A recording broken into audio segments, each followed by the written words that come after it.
welcome back to Mind Your Heart. I am your host, Emily. And I am your host, Trina. Nice. And I had to clear my throat. And we have Daisy here. Yeah. She just tilted her head. Hey, Daisy. If you're watching on YouTube, then you get the pleasure of looking at my very cute puppy. She's not a puppy, she's a dog, but she's very sweet. All right, so today we are taking some questions from you. Yep, we're excited. Mm-hmm. So we had a few people write some questions, and we're going to respond to those. It'll probably be a shorter episode, maybe. Yeah. Maybe. Yeah. No promises. Yeah. So. Well, first we'll start with our highs and lows. We forgot to do that last episode. We did. So, yeah. Do you want me to go first, or do you want to go first? You can go first. Okay.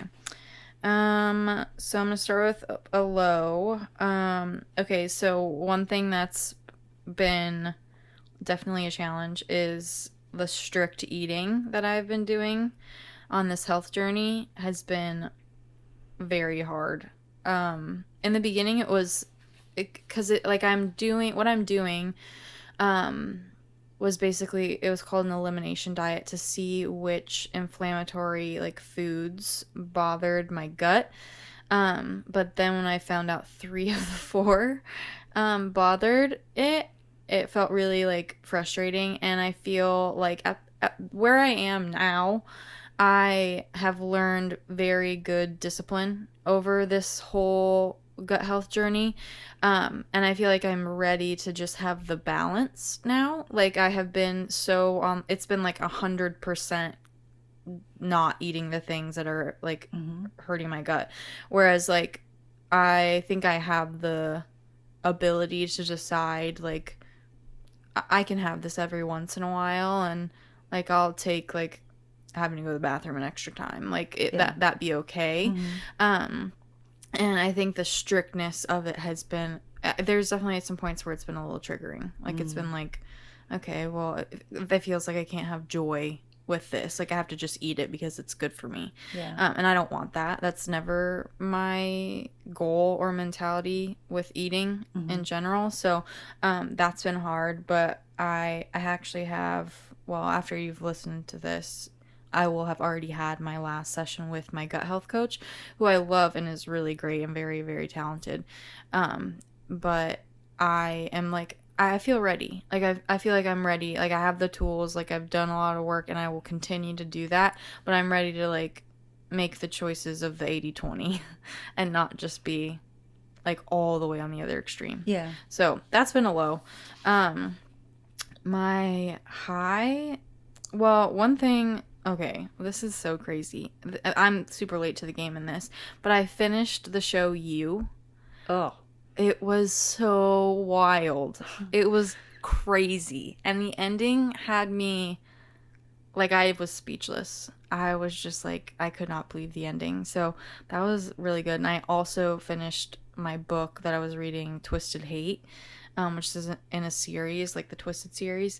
There's one more that I have to read, but it was good. It ended really good. So that's my high, was finishing those things. All right. Well, that's good. All right. So first of all, let me just say that I think that I'm very proud of you for doing this gut health journey. Thank that you. is really remarkable. Thank you. And also so beneficial. Mm-hmm. So yeah. And it's definitely your skin is, like I said, glowing. So thank you. Yeah. All right. I think that my low, oh my goodness. By the time this episode comes out, Jackson will be back in school. But at the time of this, it was just a little bit ago, I helped him move out of his apartment into a storage unit. And then he came home, and I brought home 13 bags of laundry. That's crazy. It was crazy. It took days. I mean, days of me doing the laundry nonstop. It was so brutal. Yeah, so that was definitely low. I did not enjoy that. Yeah. And now I'm don't grateful? even touch the bags of laundry. I'm not, you're only allowed to use the clothes that you have. You're not allowed to wear any of these because these are all going to be put away. Yeah.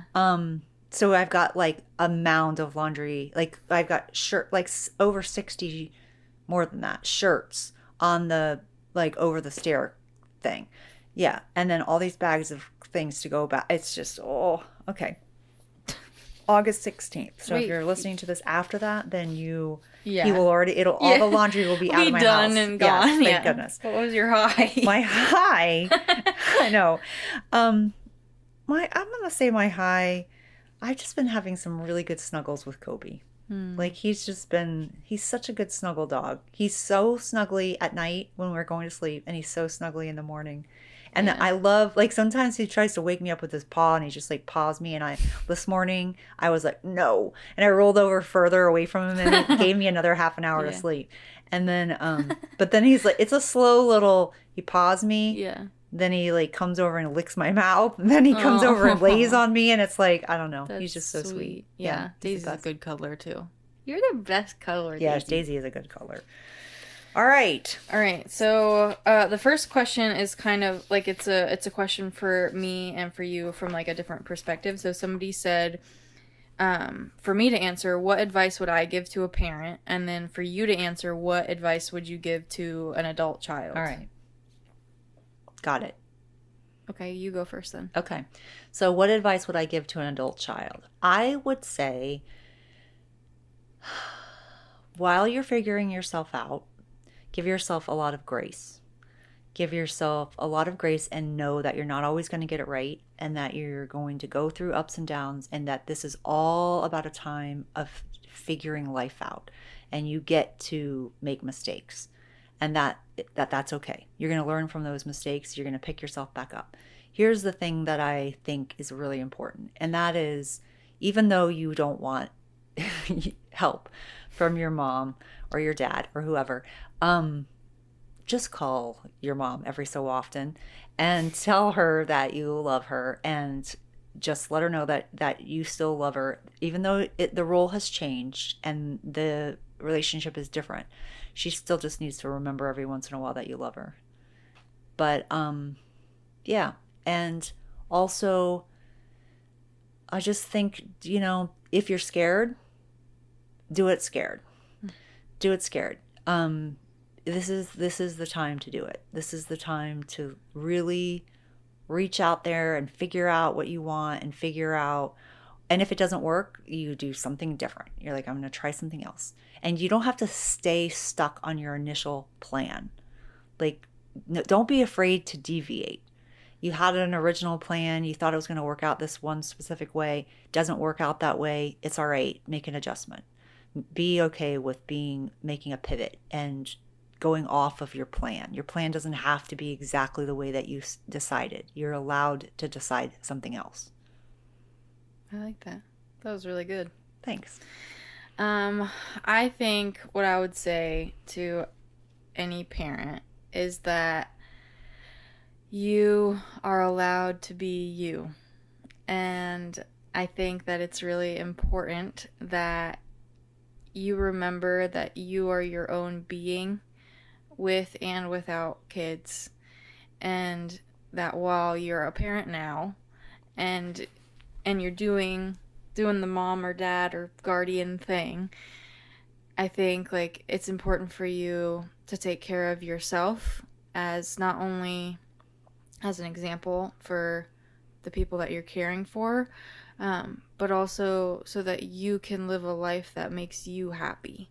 Because I don't know, obviously I'm not a parent, but I know that I've seen people that I love and care about, like you go all into being a parent, and that's so wonderful, and I love that. But you also want to make sure that your life is your life, and that you get to be you. And one person that I've heard talk about this, I think her last name is Gurk, Lindsey Gurk, I believe is her name. She has kids, and she has like this saying that's like, get your pink back. And it's talking about how it's talking about flamingos. So flamingos, when they have babies, they like lose like their shade of pink. And I don't know the whole, like all the details, but what I'm thinking is that like the babies I think are born pink, and so like you give that to Which like is what you feel like when your you're offspring, pregnant. Yeah. And They she was literally like, suck you dry of nutrients. yeah, and she was like, but like you have to over time allow yourself to get your pink back and to like be you and like still be you with kids too. Yeah, I like that. So I would say like that would be my advice, and also to, I don't know, just be honest and have fun with you and your kids. Yeah. Ah, that was good. All right, thanks. All right, the next question is kind of a blanket question. Tell us about your faith journey. I don't know how to do that in like a short short way. I did talk a little bit about my faith journey on a YouTube video actually for Centerpoint Church, about how it's been up and down. But I mean, like where I'm at now, I mean, like I've been baptized like as an adult, and I am a Jesus follower, and I think like community is a really big part of that. But it is not easy by any means, and it's not something that like I say like, oh yeah, like just go and do it and just read the Bible and you're good. Like it really has been a journey. Like I mean, I from a young age, like I feel like I've always believed in God and Jesus and the Holy Spirit, but I think there's been times where I've been mad at God, which is something that, I mean, especially as a kid, you don't think you're allowed to be. But once I realized I'm allowed to have any emotions with God, that is really when my relationship with Him, like, grew the most. Because that's the most honest that you can be. So, yeah, then I mean, it was a struggle. There was times where I felt like I didn't have Him when I know He was still there. I was just angry and lost. And it was very hard when I was going through like the worst part of my mental health. But when I really like leaned into the trust and like being held by like His grace is when like I feel good about where I am now. And I know it won't always be easy, but it's just like learning more and allowing myself to be open and receive the gifts that He's already given us. So that's like a very short overview. Short. Yeah. Yeah. Yeah, I just remember who introduced me to God, which was my grandmother. That's what I remember. Maybe my mom. I don't know, but I remember my grandmother. Yeah. And I feel like it was an easy thing for me to accept because I already felt Him. Mm-hmm. I already felt like He was there. I felt like I could talk to Him. I felt like I could cry to Him. I felt like I felt Him there. So Yeah. it felt like it was something that I believed. Mm-hmm. And we went to church. I guess we went to church. I have off and on relationship with church, to tell you the truth.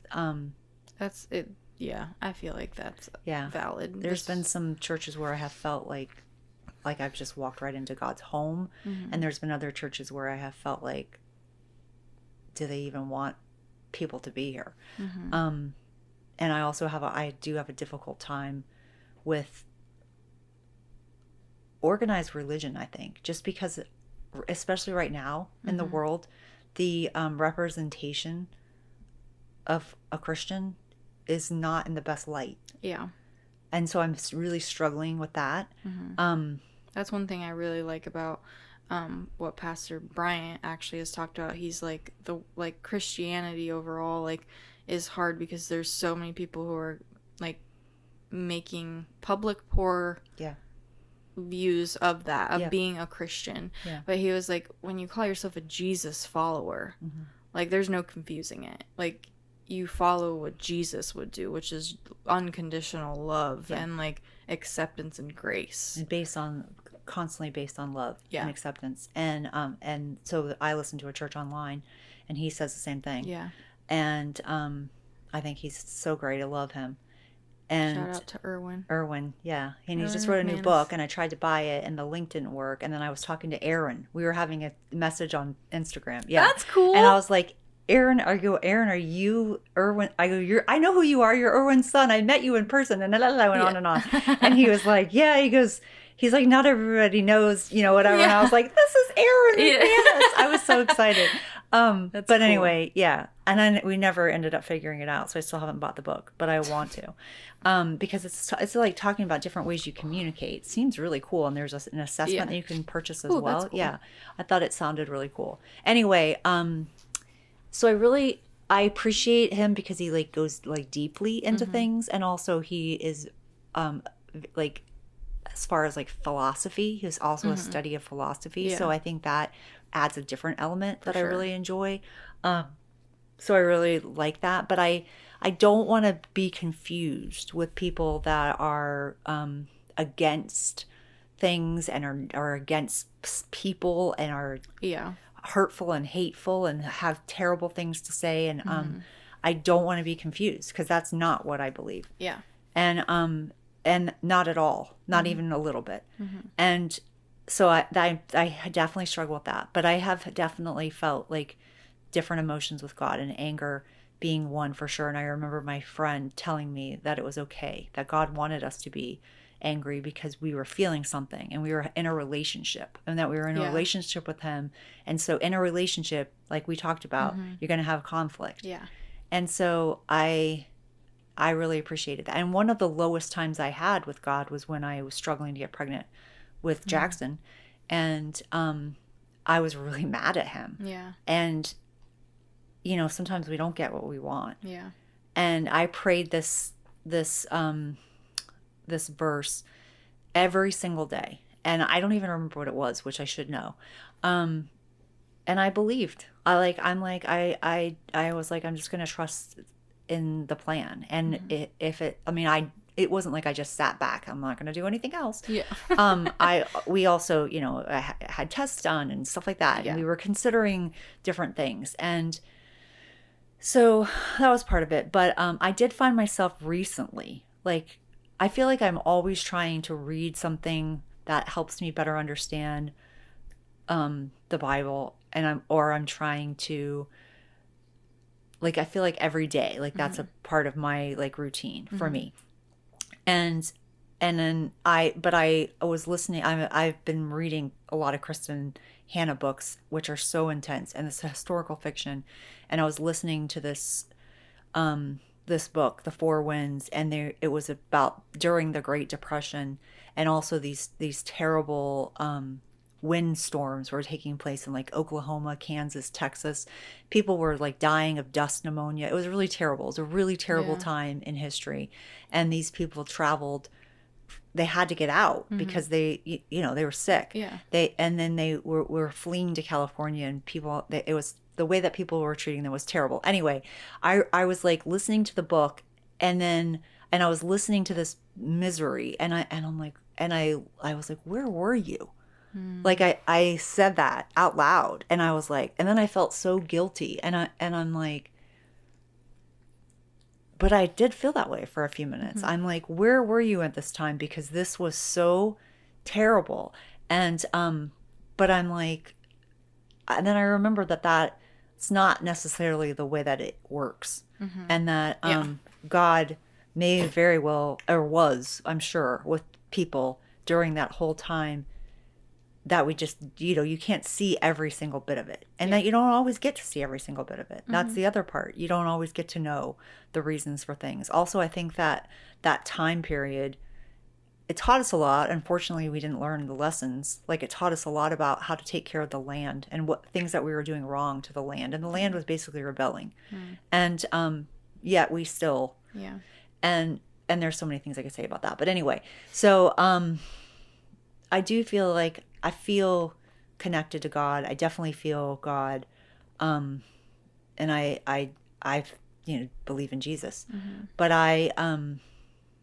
but like I said, like I have a different perspective. Like I have a friend who's very, he's like hardcore, like, well, it says this, but he's like really stuck on the Old Testament. And I'm like, the New Testament came after that, right? Yeah. Like, Jesus came to to There's save us. also the thing with like quoting scripture, like Out of there's context. yeah, Yeah. there has to be context. Like there needs to be like, who was this written to? Was it a letter? Was it like like what was it? What time period? What was going on Yeah. in that time So frame? there's like things you have to take into Yeah. consideration. And there's also a variety of different thoughts around it. Yeah. And so yeah. Yeah, that's my answer. Nice. All right. Well, the last question we have, it says, talk about sex and how to talk to your kids about the birds and the bees. Talking about sex life. Oh, are we supposed to talk about our sex life to kids? No. Talking about sex life and how to talk to your kids about the birds and the bees. I think it's just asking, like, to talk about, like, having a sex life in general. Okay. And then... So my sex life is non-existent. Is that what we're supposed to talk about? I don't know. I didn't ask for clarity from this person. All right. But I think the other part of the question is how to talk to your kids about the birds and the bees. I don't really know. I mean, we did talk about sex in the last episode, so if you want to hear more of, like, I don't know how to... We think it's an important part of a relationship. Yeah. Agree.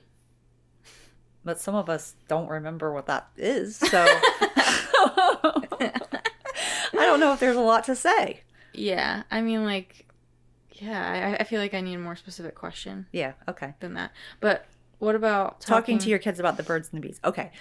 Well, you were like, I don't want to know that. Well, the reason you told me is because I had asked how puppies were made. And I said, do you really want me to tell you? And you said like, yes. Yeah, because I couldn't. But you were getting ready to go into 6th grade. So I felt like... No. I was in 4th grade. Really? Mm-hmm. Okay, well, you were closer to 6th grade. Yeah. It was like the end of 4th grade. Because I remember Delyn, she knew in 4th grade too. And I was like, do you know what sex is? And she was like, yes, like, isn't it crazy? Like, we had talked about how we were like, oh my gosh. I thought it was like you just are open and honest with your kids about it. And you just describe it and talk about it and share what it means and whatever. And that's what I tried to do. But then you were like, felt like you were scarred for life. I think, honestly, the reason I felt like that is because the idea of, like, dad and you felt, like, wrong to me. So I think it felt like something that, like, I was like, well, that doesn't seem right. Like, because that, like, didn't sound, like, loving with him and you. So... Sorry about that. That's why I said that we should get rid of Daisy. But yeah, so I think that was that for me. I also feel like I could feel how uncomfortable you were. Golly, really? Yeah.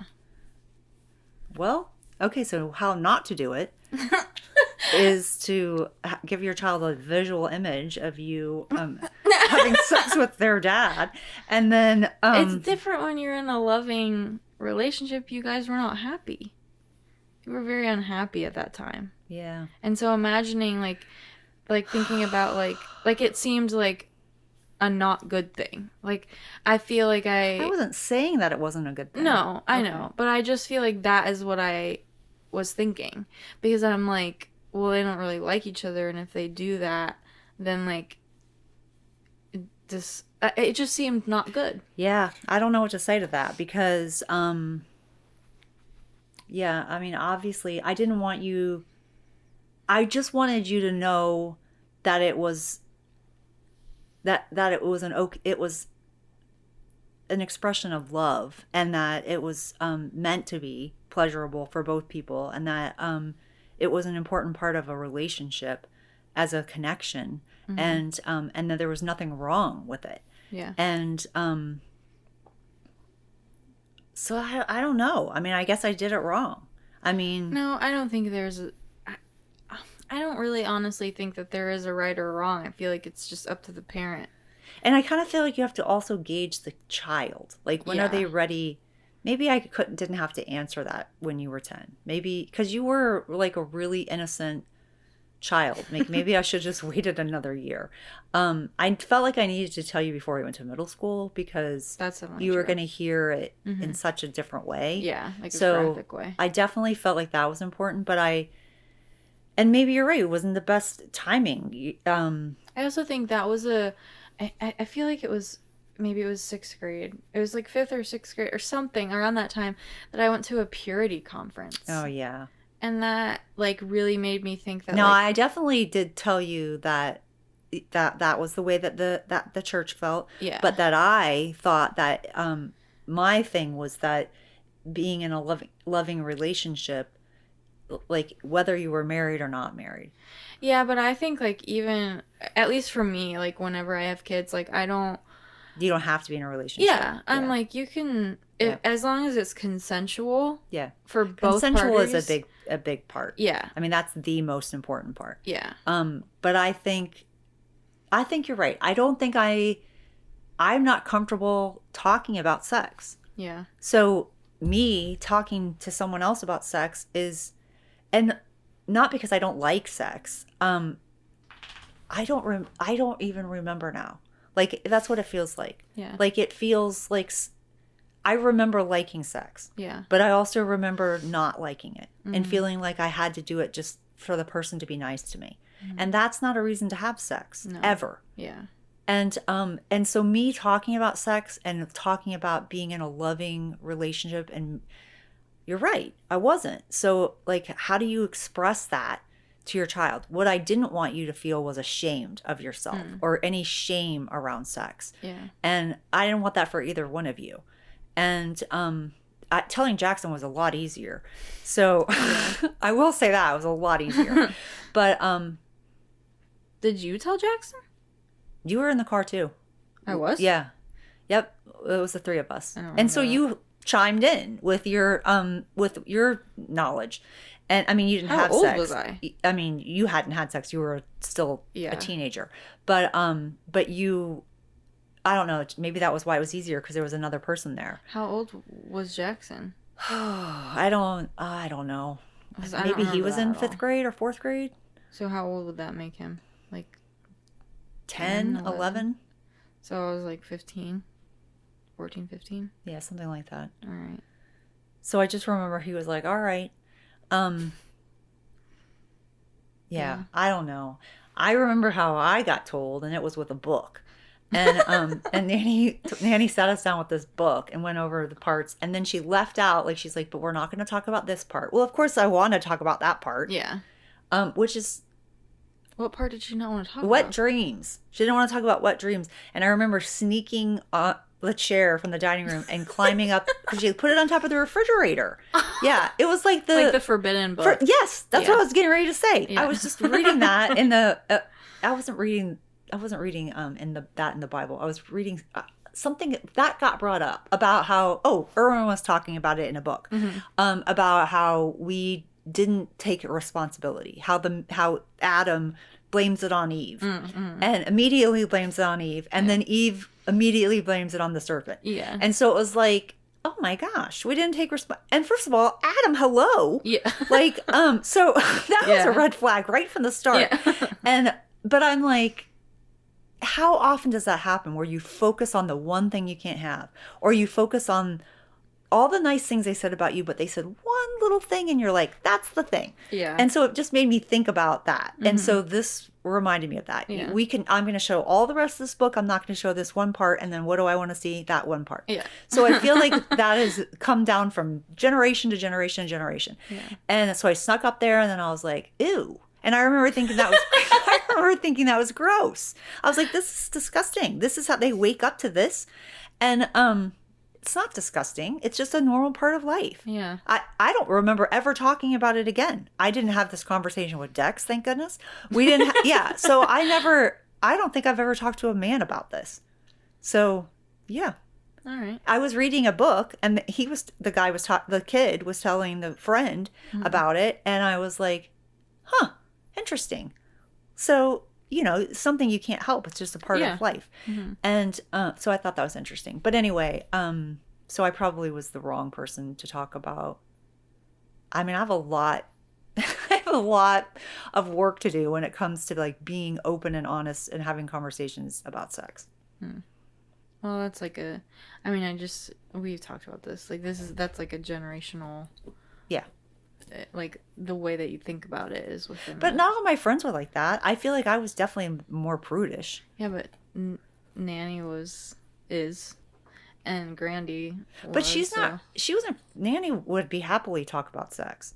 I don't think that's true. Maybe not now, but in the past, and I'm like, don't tell me, blah, blah, blah, blah. I feel like I was like going to close my ears. Yeah. But she was also in relationships where she wasn't necessarily happy, so like that could have bled on to like your ideals around the topic. Like I think there's things that She always seemed like she was fine with it and like liked to have sex. Like that's what I pictured. Like, I mean, not pictured, but like, yeah, no, I get what you're saying.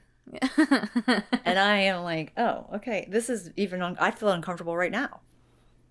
I'm sorry.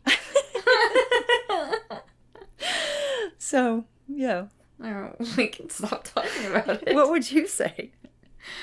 I mean, I think I would I think I would focus mostly on consent, talk about the like anatomy Safety part of it, yeah, the safety of it, and just making sure like that if they had any like questions that I would be open to answering them. And I did see this one video a little while ago that was talking about like different reasons that people have sex, and like explaining that to like a little bit of an older kid, like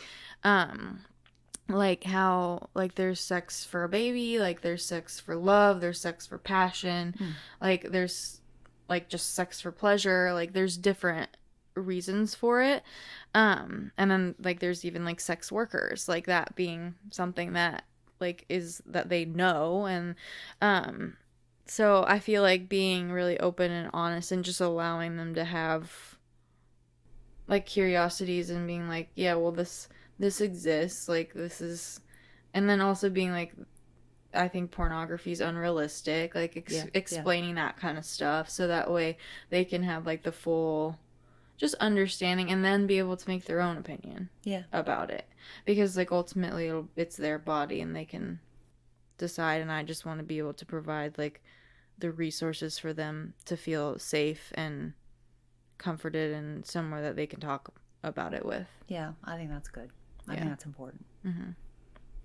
So yeah, that's all our questions. So if you have questions for us, there is a link in the description where you can ask us questions there, and we can give you some free coaching advice, or you can DM us or comment on our reels or YouTube video, just all the things. So we'd love to keep answering your questions and your thoughts and comments, concerns, all the good stuff. So yeah, thanks for listening this week. We hope you felt a little uncomfortable. No, I'm just kidding. We'll be back and mind your heart on Mondays. Yeah. All right. Bye. Bye.